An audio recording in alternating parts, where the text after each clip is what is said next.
síðustu dagar hafa verið mjög áhugaverðir því að það hefur verið hringt mjög mikið að utan og ég hef setið með erlenda fréttamenn kannski allt upp í klukkutíma í símanum frá hinum ýmsustu löndum. Nú fyrir utan alla þá erlendu fréttamenn sem eru staddir hér sem alveg ótrúlegt.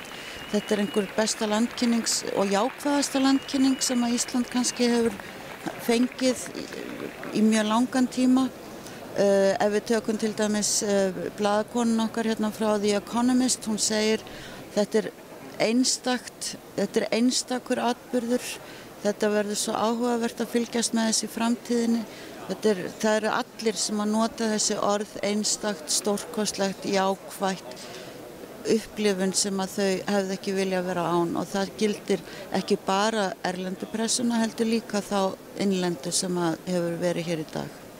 I've been to Iceland many times and I know what they can do, and I like it especially that the ministers are here all together with the normal people and that they all are so positive about it, and just the lady I was talking to said it is almost like a fighting atmosphere, but in a good fighting discussion, that something really good will happen out of it.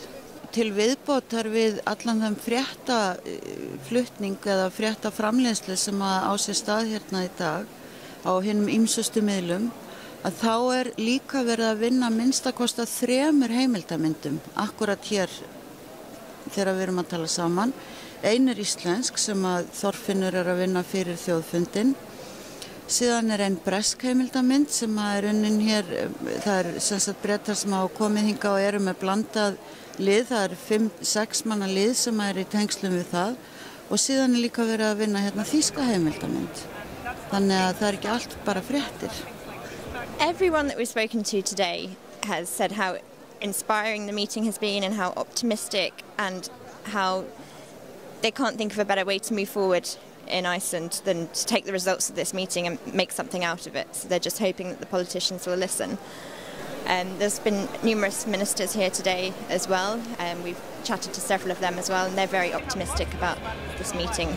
And just being here today, it's an incredible event, and there's not been any event like this held in any other country that we know about. I think they've done an amazing job, Guillaume Martin's team, to get it to this point, and it's a proud moment for me to be here and to be able to film with him.